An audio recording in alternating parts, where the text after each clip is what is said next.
ADBN, Advocate Broadcasting Network.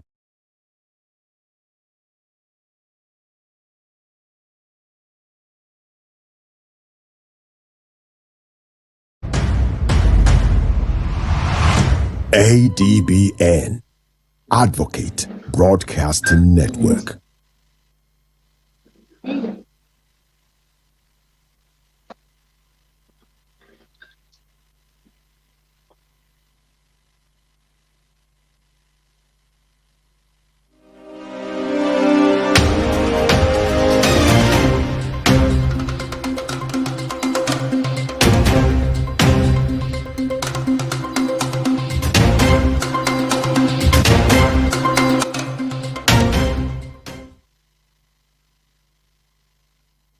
Thanks for joining us again. This is Niger Delta Today. My name is Xavier Robert. This is where we connect the dots between policy, governance, and the lived realities of the people of the Niger Delta. Today's conversation takes us right to the heart of Okwama community, where we'll be looking at issues relating to the persons who lost their lives in Okwama and updates, bringing you updates as much as possible regarding the realities there. Would also, of course, be taking you to Edo State, accessing the pensions administration in Edo State and the recent developments there, especially as the administration of Governor Monday Okpebholo gears towards giving deliverables to the Edo pensioners who have over a decade waited for their payments and haven't received that. We'll be bringing you all of that, but right after this, brother would bring you our story of interest. To stay tuned.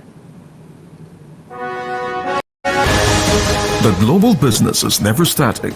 Watch the market report on ADBN TV for business information, latest happening, business deals, government economic policies, stock, crude oil and commodity trading, financial upstick and downstick, and the world of organized private sector. The market report showing on ADBN TV 1 to 2 p.m. Monday to Friday. The market report bringing you up to speed in the business world.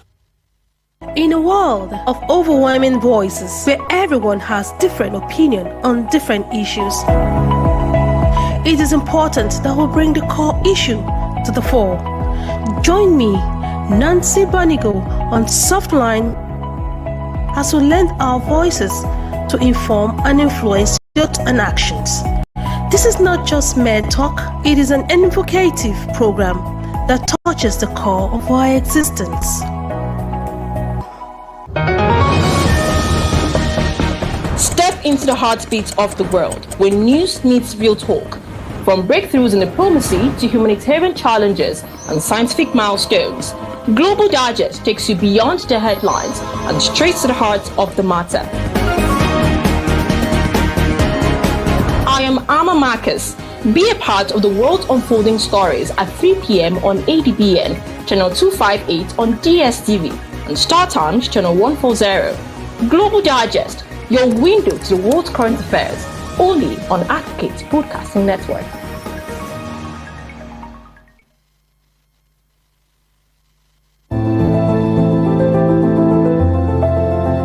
It doesn't take a pandemic or an epidemic to know that clean hands save lives. Hygiene is essential anytime, anywhere to protect your health. So keep washing your hands, not just when they're dirty, but even on the go. Stay safe, stay healthy, hands clean.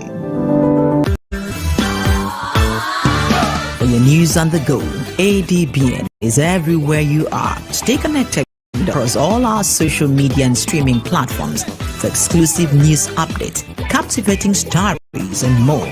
Join the ADBN community today via our various platforms. An Avo TV app, ADBN Channel 121, Niger TV app, ADBN TV, Linuxwell TV app. To get the latest news straight to your phone, join our WhatsApp TV channel. Just search for ADBN TV and hit the follow button.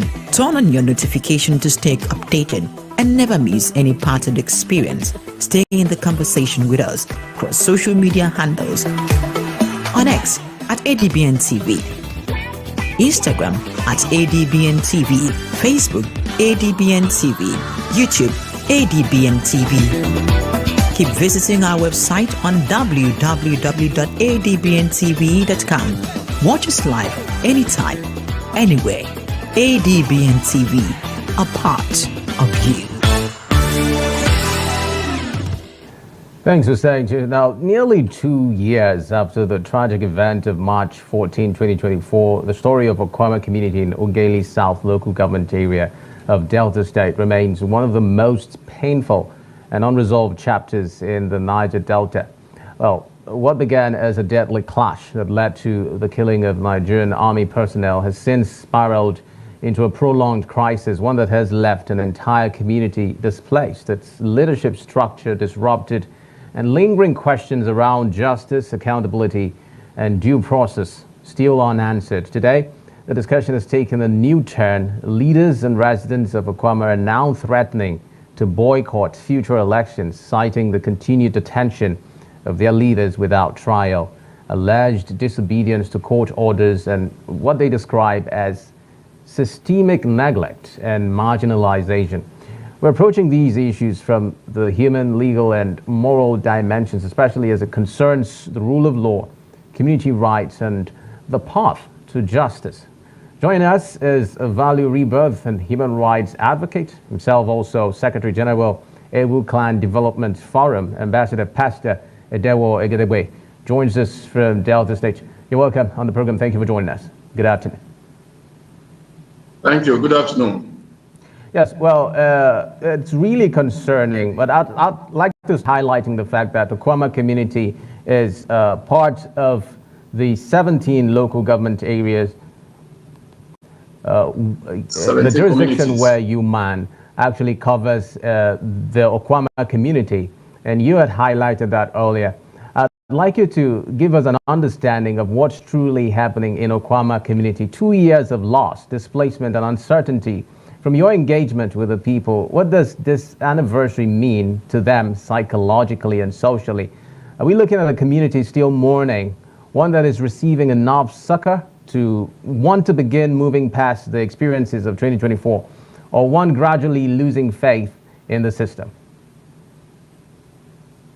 Yes, thank you for having me. Good afternoon.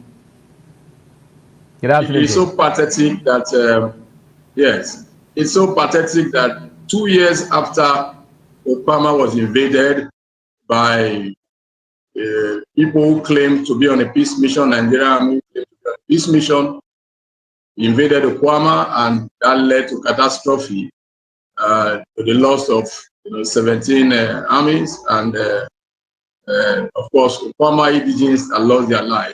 2 years after now, there's not much to be said in terms of bringing the people back to life. It's such a pathetic one.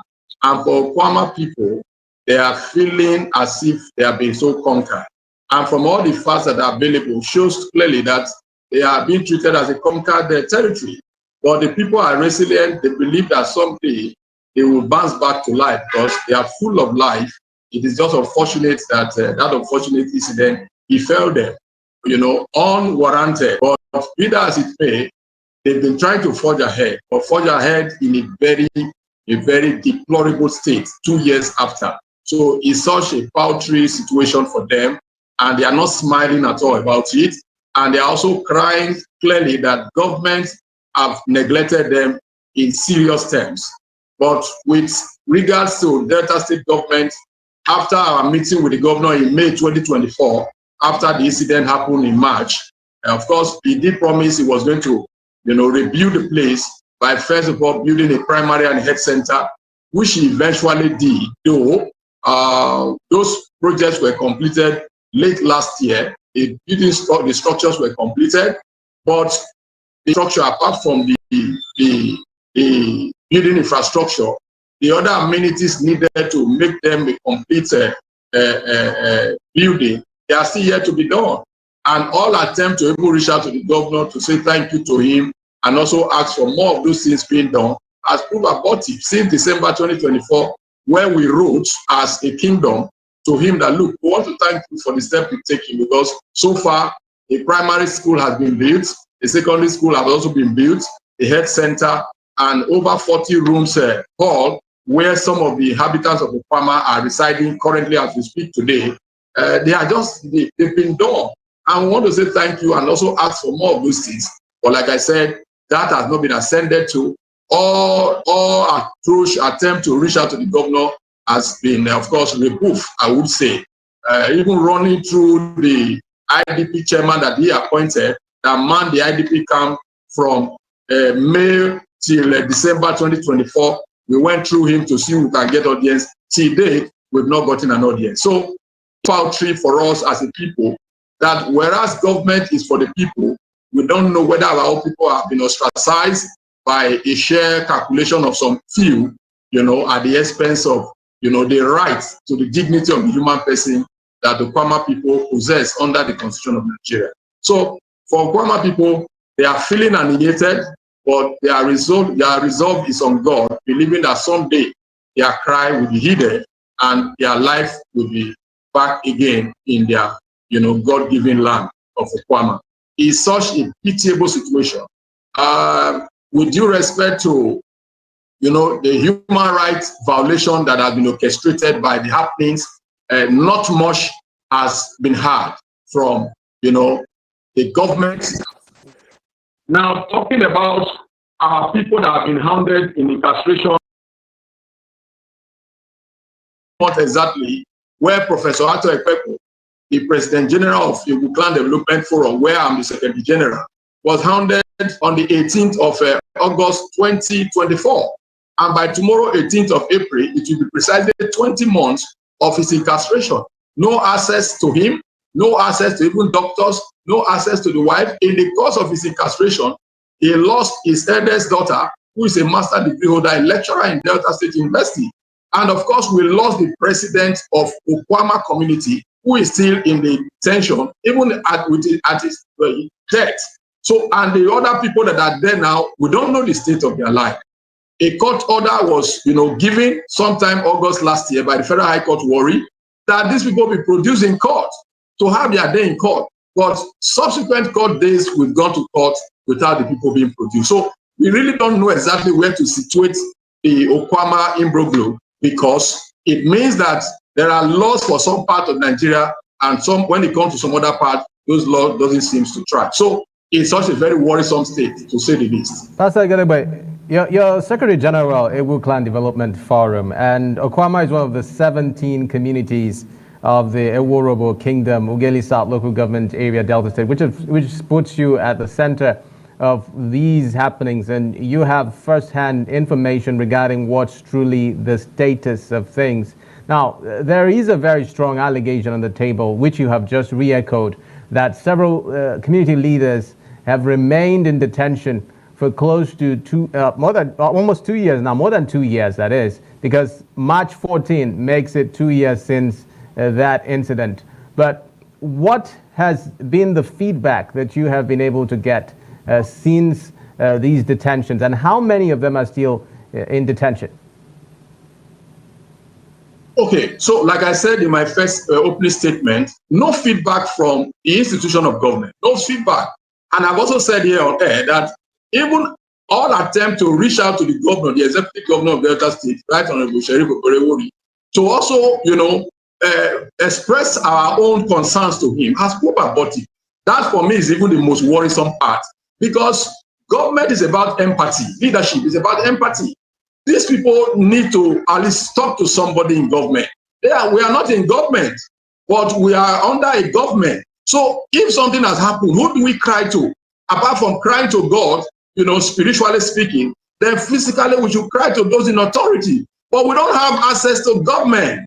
If you can help us even advance this to the government, we want to talk to government.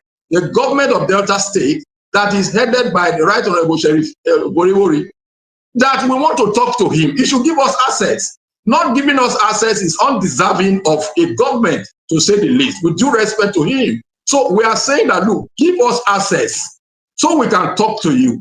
Our people are in incarceration. We don't have access to them. If the army, who of course by law don't even have right to keep our people, don't have right to try our people, except the police. Now, if they are keeping our people, if we can't assess them, the governor can assess them. Let him tell us what they are saying. If there is a prima facie against our people, Professor Ato Ekpeko, Chief Bevis Adogo, then of course Dennis Amalaka, Mabel Owemu. These 4 people are there with one other person. I can't remember his name of it now. That 5 of them are still there. There, Ogoroko is late. His body, his lifeless body, is still in the morgue of the military. So let us get updates about these people. We are not getting updates, and it makes us so worrisome. I mean, to say the least. So there is not much we can say other than to tell you the plight of our people back home. They are living in trenches, no doubt.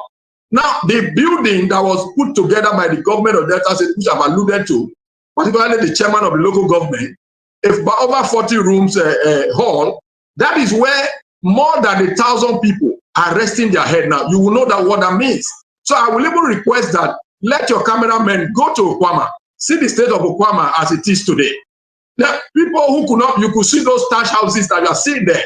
Apart from those ones, all other persons that are there, they are residing in that one hall that is being built. Now, the primary school that is being built now as we speak, there are no shares. So the children of Okwama have not gone to school for over 2 years now for no fault of theirs.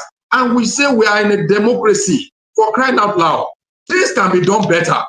Things can be done better.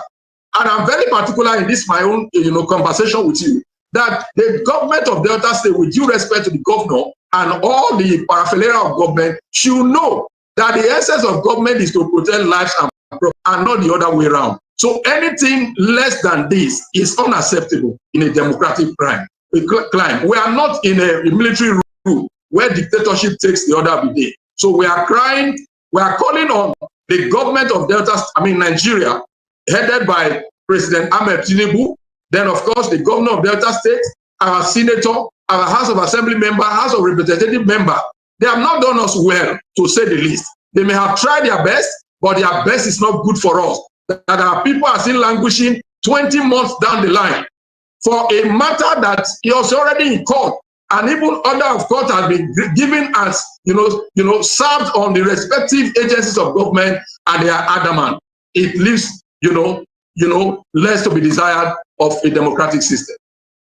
As we begin to wind down this particular session, I'd like you to re-echo what the spirit is like on the streets of Okwama and what the people are indeed facing currently, and what are those expectations, immediate expectations, 2 years after these experiences, that the people of Okwama would want to see done for them in the coming days. Okay, thank you. Yeah, the expectation of on the faces of Okwama people is simply that government should come to their aid. The unfortunate incident that happened on March 14 was not caused by Okwama. It was caused by some people who are overzealous, who they are larger than life. Today we don't know them, but they orchestrated this mayhem on Okwama. And today, Okwama is almost becoming a history that we don't want to take. So we are calling on government. That's what the Okwama people are saying today. They should come to their aid, rebuild Okwama. First and foremost, release Okwama leaders that are in detention for what they know now in the first place. But in case they think that the Okwama those people have complicity in the matter, let them channel them through the appropriate channel. Let them have their day in court, and not to keep them in perpetuity in the gallows. One have died, another one, of course, was almost at the point of death before he was horribly released to the senator. The other ones now, we don't know their states. So we want them released at the earliest possible time, or contrarily, if they think they want to try them, let them take them to the police and let the police try them for whatever offense they may have found. And apart from that, as a way of immediate... How many of them are still in detention? 5 of them are still in detention. Then with the dead body of the president of Okwama, making it 6 of them in detention, in the army detention. Not been released to the community. Come again. The dead body that you referred to has not been released to the community. No, so if you can hear me, the dead body is still in the army detention, and 5 of our Okwama people are still in detention. And just to make the record straight, out of the 5 people that are in detention, Two of them are not even connected to Okwama. One of them is a tenant to the deceased president of Okwama. He was hounded in his own apartment, living in the premises of the late president of Okwama that was also arrested side by side. And Mabel Owemu was also arrested alongside Professor Ato Ekpekpo. So the Mabel Owemu and Dennis Amalaka, they are not from Okwama. It's only President General Professor Ato Ekpekpo, Chief Bevis Adogo, and the other young guy that are from Okwama that are still there, and the dead body of James Ogoroko. In just 30 seconds now, I'd like you to react to a list that listed a number of people who were said to have lost their lives, over 100, and you begin to wonder how painful this experience would be for the Okwama people. Now, we saw a report that Okwama citizens and dwellers are planning to boycott upcoming elections if their leaders are not released to them. How privy are you to that report?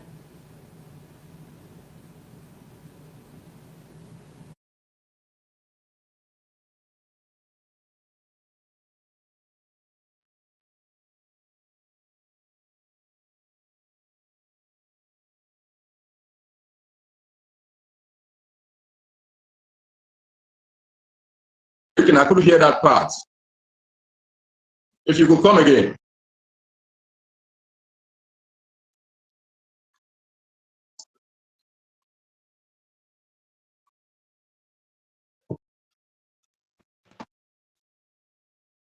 In 2024, March 14. Pastor Gadebe, if you can hear me, I was referring to a report circulating online regarding plan to boycott upcoming elections if these leaders are still held in military custody. Are you aware of these plans?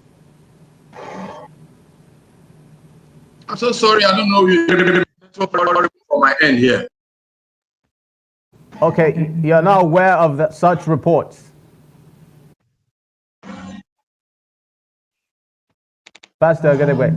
Hello? Can you hear me, Pastor Gadebe? Hello? Oh, hello? We are still having a conversation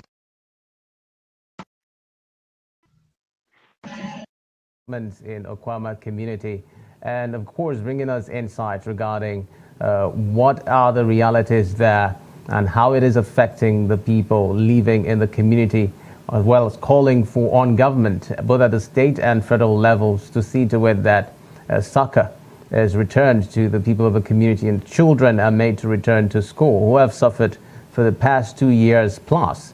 And we're hoping that government would hack into these calls and see to it that succor and respite is given to the people of the Okwama community. We'll take a break and bring you Niger Delta updates next.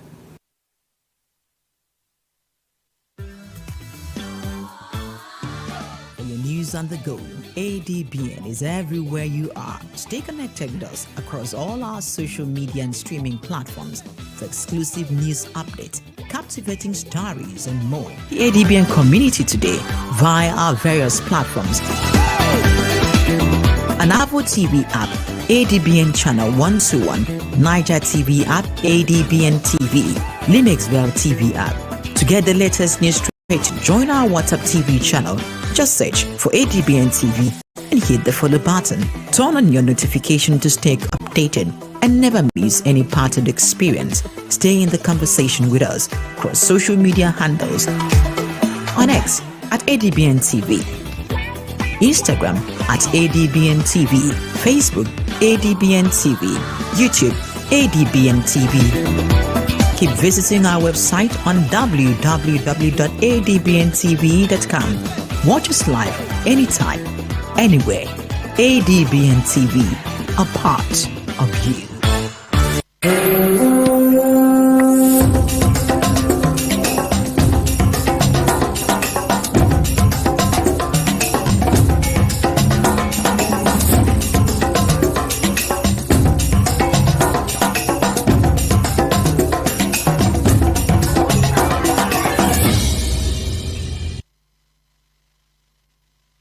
First, the Niger Delta updates. The Akwa Ibom State House of Assembly has passed a law banning the use, manufacture and importation of polystyrene, styrofoam and other single-use plastics. The decision followed the submission of a report by the Chairman of the House Committee on Environment, Honorable Bassi, aimed at addressing the harmful effects of these materials on the environment, oceans, wildlife and human health.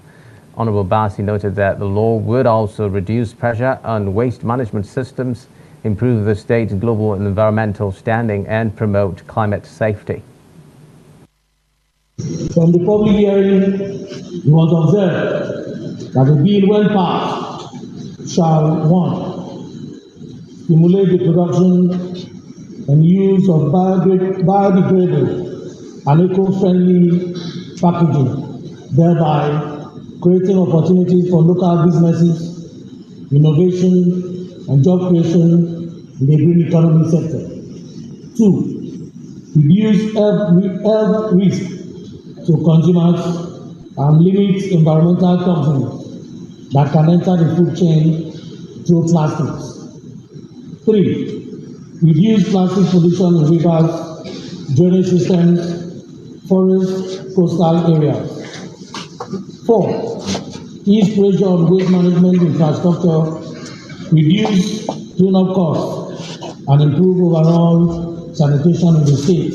Manufacture and importation of all polythene, styrofoam, and other single-use plastic used for commercial and household packaging in order to address its human impact to oceans, rivers, lakes, forests, environments, wildlife, as well as human beings, and also to relieve pressure on landfills and waste management and for other matters related therewith to be read the third time and passed into law. Those in favor say aye.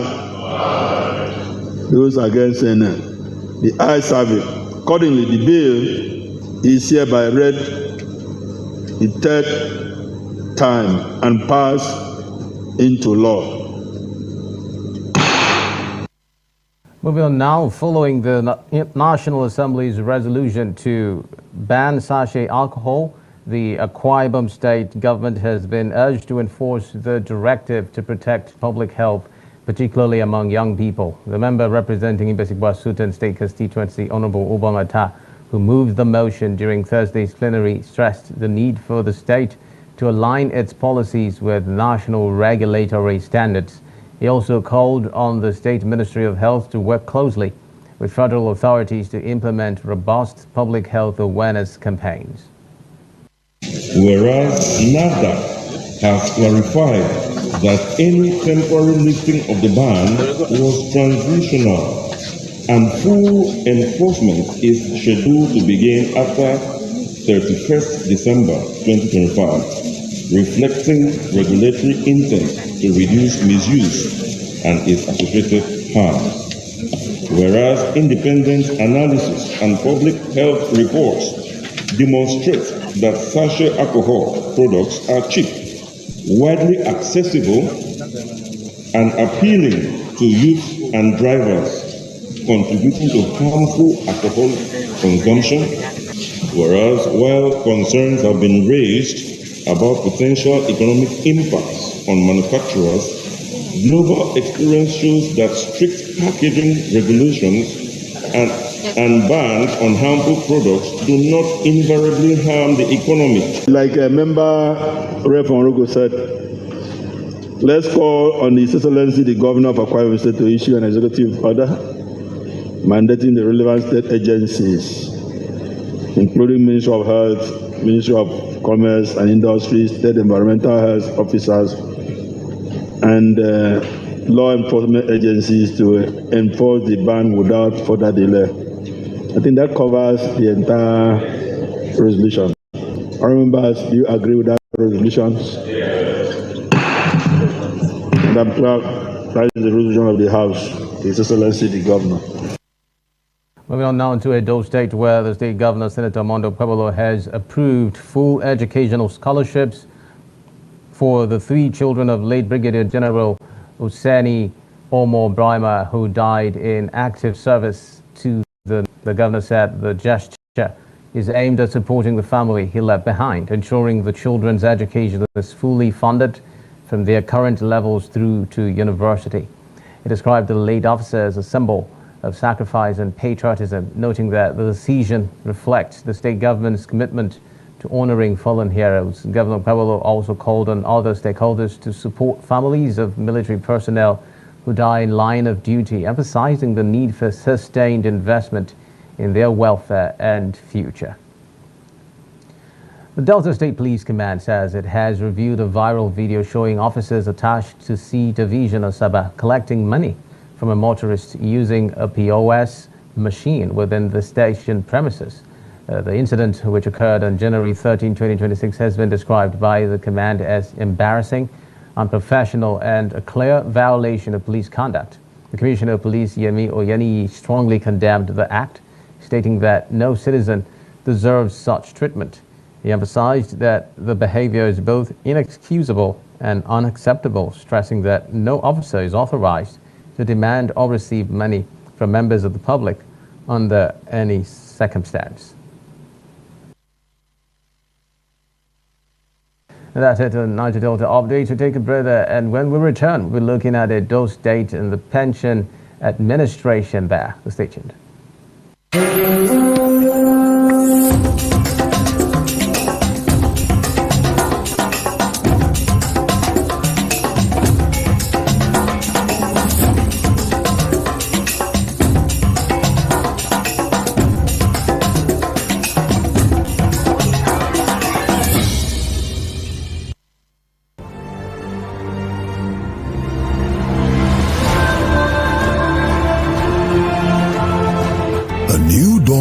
Unprecedented development has emerged in Akwa Ibom, driven by the Arise agenda and led by the people-centered administration of Governor Umoeno. An agricultural revolution has unfolded through Ibom model farms, farmer support initiatives, and food security programs.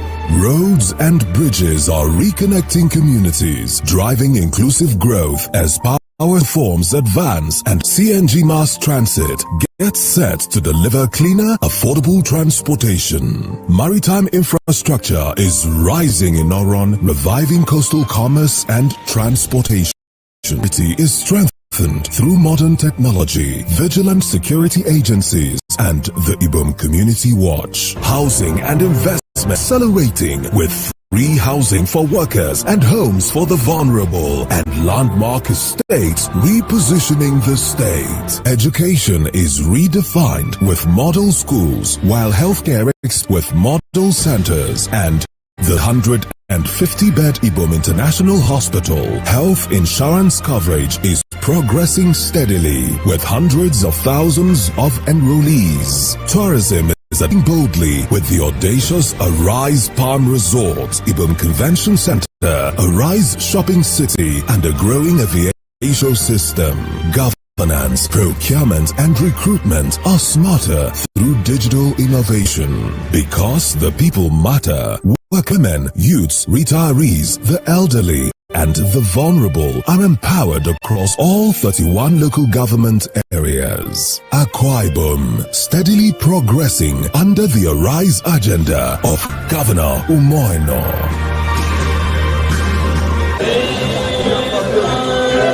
The overall function of the Parliament is adequate representation of their constituents in the course of federation. Removal of fuel subsidy, resources to critical sectors such as education and health. A call to unity and progress of the Federal Republic of Nigeria. NAS Unplugged is a program that will highlight topical issues from both chambers of the National Assembly, from bills, motions, and constituency projects. Guys have it. Catch the program on ADBN TV, Mondays, Wednesdays, and Fridays as we bring duties of the National Assembly as it affects the people. During the flood disaster in Maiduguri and its environs. For increase in the number of judges in the High Court of the Federal Capital Territory, Abuja. The eyes have it. NAS Unplugged, Mondays, Wednesdays and Fridays at 8 p.m.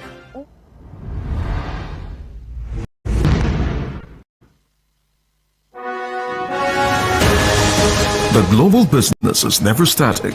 Watch the market report on ADBN TV for business information, latest happening, business deals, government economic policies, stock, crude oil and commodity trading, financial upstick and downstick, and the world of organized private sector. The market report showing on ADBN TV 1 to 2 p.m. Monday to Friday. The market report bringing you up to speed in the business world. Step into the heartbeat of the world where news meets real talk. From breakthroughs in diplomacy to humanitarian challenges and scientific milestones, Global Digest takes you beyond distance and straight to the heart of the matter. I am Amma Marcus. Be a part of the world unfolding stories at 3 p.m. on ADBN, channel 258 on DSTV, and Star Times, channel 140. Global Digest, your window to the world's current affairs, only on Advocate Broadcasting Network. Do you know what gamalin 20 is? It is a dangerous chemical pesticide never meant for human consumption. Some fishermen illegally use gamalin 20 to catch fish, poisoning not just the water, but the food on your plate. Here's how to spot fish caught with gamalin 20. Fish that look unusually fresh but stiff. A strange chemical smell, sometimes like kerosene, when cooked. Pale or bleached gills, peeling scales, or sunken eyes. Eating such fish can cause nausea, vomiting, and even damage your liver and kidneys. In severe cases, it can lead to life-threatening health complications. Remember, using gamalin 20 for fishing is a crime. It harms people, rivers, and marine life. Protect your health. Buy fish only from trusted sellers. Report suspicious fishing practices to the authorities. Together, our waters safe and our meals healthy.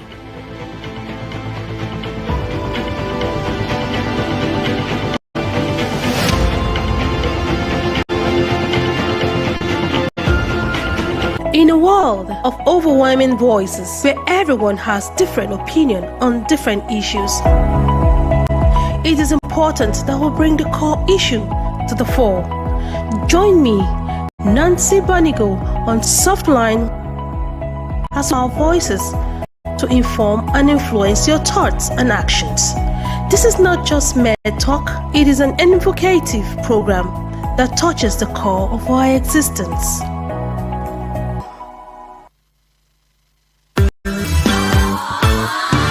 For your news on the go, ADBN is everywhere you are. Stay connected with us across all our social media and streaming platforms for exclusive news updates, captivating stories, and more.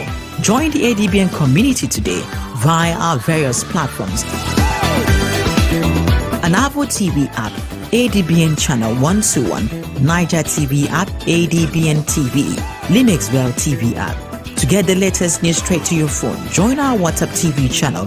Just search for ADBN TV and hit the follow button. Turn on your notification to stay updated and never miss any part of the experience. Stay in the conversation with us across social media handles. On X at ADBN TV, Instagram at ADBN TV, Facebook ADBN TV, YouTube ADBN TV. Keep visiting our website on www.adbntv.com. Watch us live anytime, anywhere. ADBN TV, a part of you.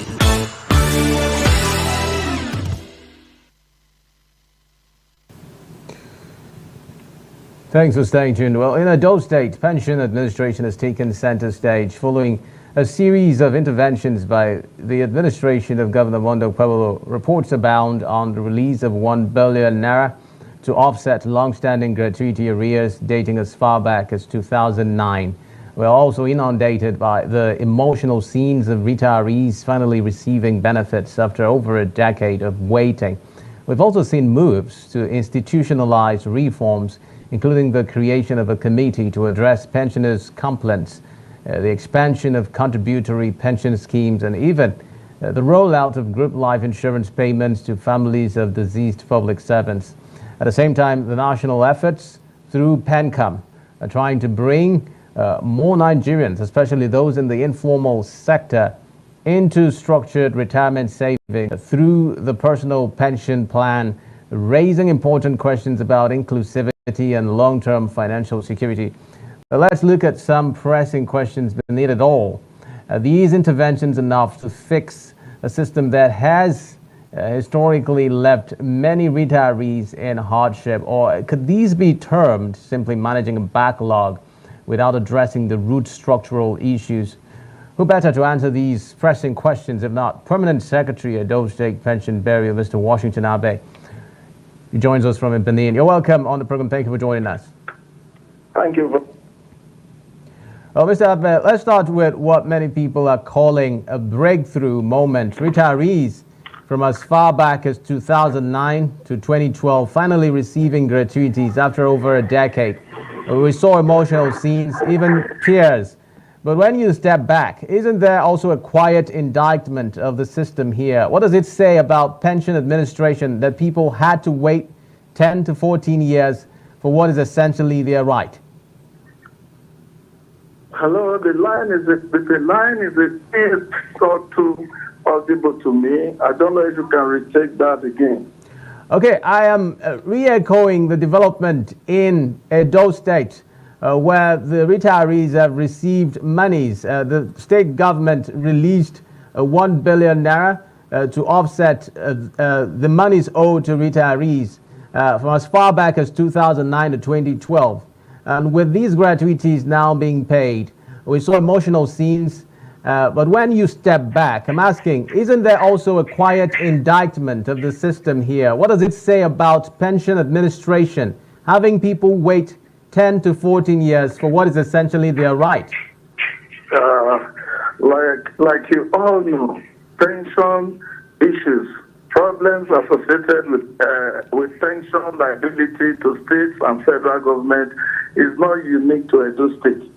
These are problems inherited from successive past administration that the present administration is trying to correct. And that in the States we have done so well. I heard you say government released $1 billion naira for settlement of gratuity, but that's not the case because the state governor only last week here another 1 billion to the 1 billion he earlier gave to the local government pension bureau for payment of government retirees. That's on one hand.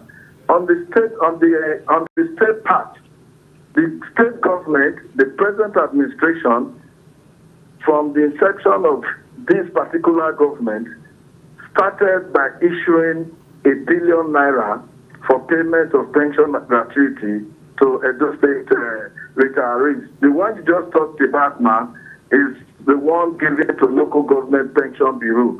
And in Edo State, the state government, we don't take pensioners' issue lightly at all, because there is this standing order that the Excellency has granted that at the end of every month, as they are paying worker salary, 200 million should be set aside for the bureau for payment of pension gratuity, which we have done religiously, uninterruptedly.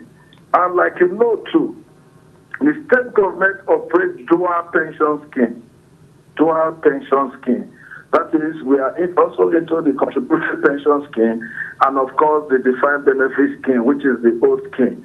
And like you know too, the contributory pension scheme is a very expensive venture. It's capital intensive because people think when government transited from the old pension scheme to the new scheme was to dodge responsibility. It's not true. That is why out of the 36 states and the central, it's only 9 states that have completely keyed into the contributory pension scheme, which Edo State is one of these states. So contributory pension scheme is very expensive. You must set money aside for the seamless running of the scheme. And that the state government has done religiously. In addition to the 200 million I just told you about that the government gives to me,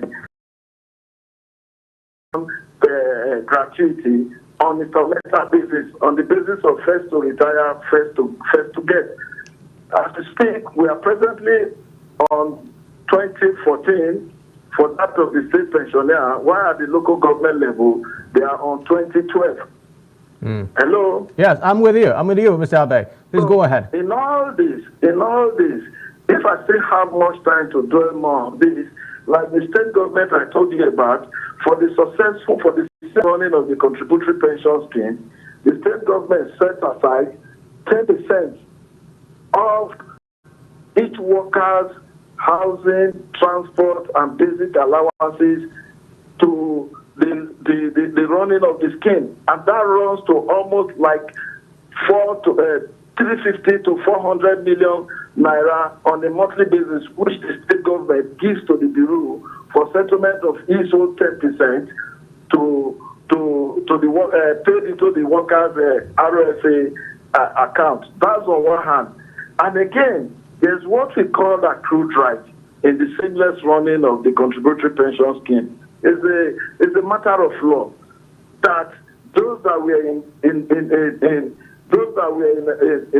employment of the state prior to the enactment or the commencement of the CPS, that you are supposed to set money aside for them for payment of their accrued rights, which they call gratuity in the old scheme.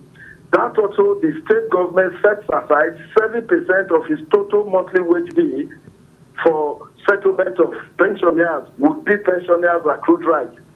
In addition to the 300 to 400 million they give to me every month for payment of government 10% matching fund, another 7% of the state salary wage bill is also being given to the bureau for settlement of accrued rights. All right. It would be gratuity pensioners. All right, P.S. Well, let's look at why we are here at this moment. How did Edo State get to the point where these accumulated monies are now becoming an issue for the current administration? And is the government of Governor Mondo Okwebolo committed to offsetting these monies and getting these gratuities and pensions paid to the retirees?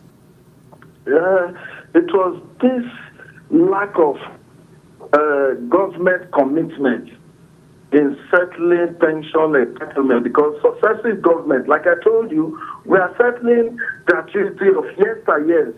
At the local government level, they are settling 2012, while at the state level, we are settling 2014. And of course, this we started from 2012 at the state level that will be taken to this 2014.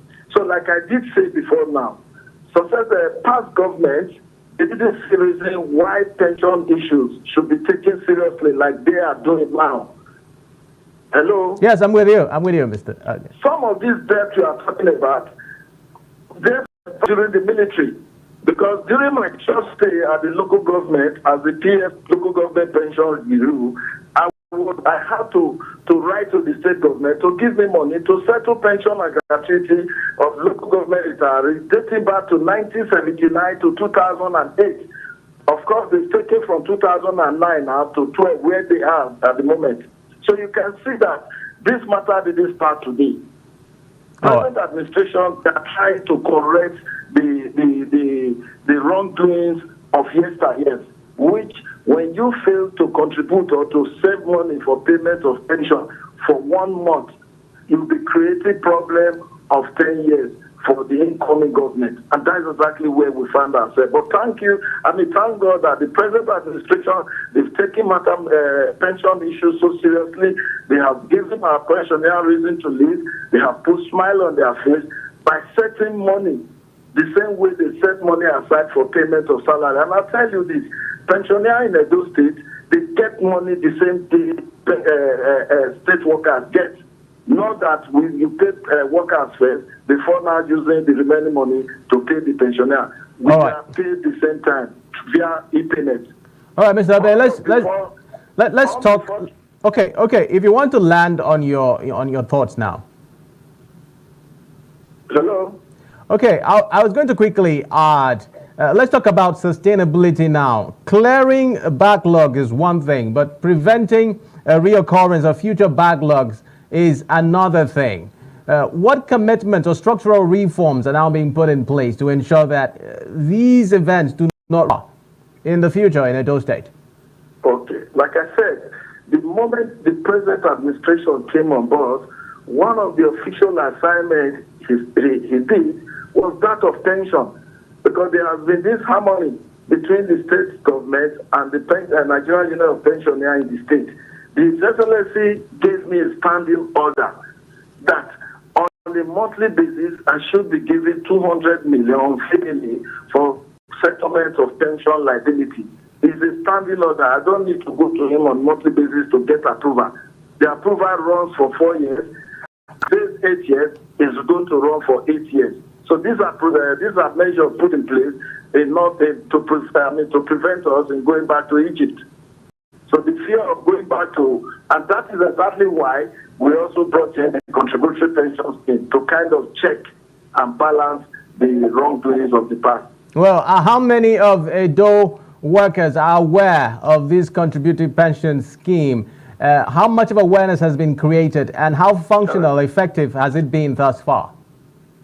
Well, they are all aware. We started since 2017, but the full implementation actually took place in 2022, January 2022. But again, the would-be pensioner, yes, there's hiccup. You know, people are always resistant to change. No matter how laudable a system is, people must resist the change. But by and large, we have started, we are doing well, but there are challenges, there are complaints here and there. But I speak to you, His Excellency has set up a committee to look into the problem of those, the contributory pension scheme, with the view to see how we can make one or two adjustments to put a smile on their faces. All right, Mr. Abe, let's get your parting shot now. Well, some analysts argue that pension administration in Nigeria is less of a money problem or a financial problem and more of a governance issue. Now, when you look at it, is it weak systems, poor record keeping, and lack of accountability? Well, from your vantage point, where exactly would you say the biggest gap in pension administration is? Not just in the Edo State now, but looking countrywide. Okay. The issue, the actual problem there is not just the state government. There has always been this mistrust among the tripartite bodies that runs pension nationwide and statewide. Who are these stakeholders? The state government, the pension bureau as it were, then the pensioners, they themselves. They are all involved in this whole pension hiccup. On the part of government, the idea or the political will of setting money aside monthly, the same way they set salary aside for payment, that has been the problem.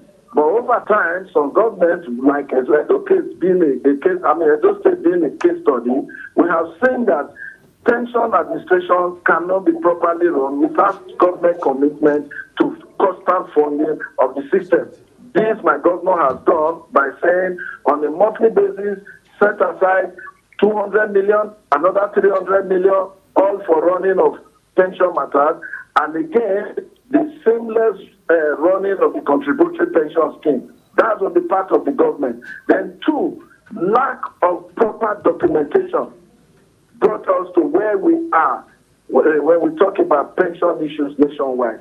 How do I mean the office, which is the bureau, as the case may be, they have their own problems. Because in the past, we do this analog bookkeeping. And you know, in analog bookkeeping, there are lots of lapses. You can bring in ghost pensioners, you can bring in, you can up your figure, they were paying money by hand and all that. And all this created room for serious mismanagement. You will agree with me on that. Yeah. But with the introduction of the biometric system, the cashless system that pensioner no longer gets pension by hand, you pay it into somebody's account, all these are kind of checkmate those excesses. Then, lastly, on the part of the pensioner, they said, there's this lack of sincerity. All right. Sincerity in quotes. When a pensioner dies, you say that the children of the late pensioner, those keep drawing the one who fail to inform the government that so and so person have passed on so that we can stop the pension payment. Instead, we keep funding government by way of using ATM to collect the dead pensioners' pension. And all this put together created this problem that we have today. All right, Permanent Secretary, Chairman, Edo State Pension Bureau, Washington Osaro Bay, thank you very much for speaking to us. We'll keep you close to bring us more updates on developments in Edo State regarding pensions. Thank you very much for speaking to us on the program. You are welcome. You are welcome. Thank you. Well, that is the size of the program this afternoon. Thank you very much for staying with us and join us again next week for another edition, and to have a terrific weekend. My name is Xavier Robert. Bye for now.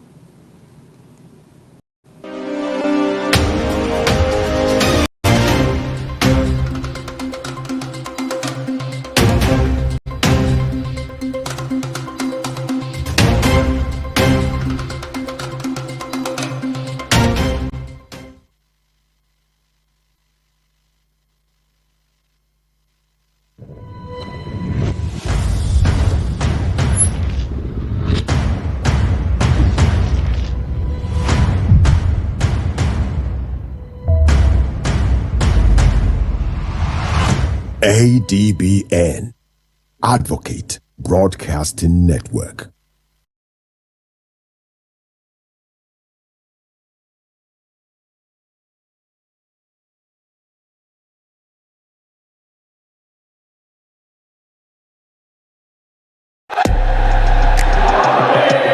No limits.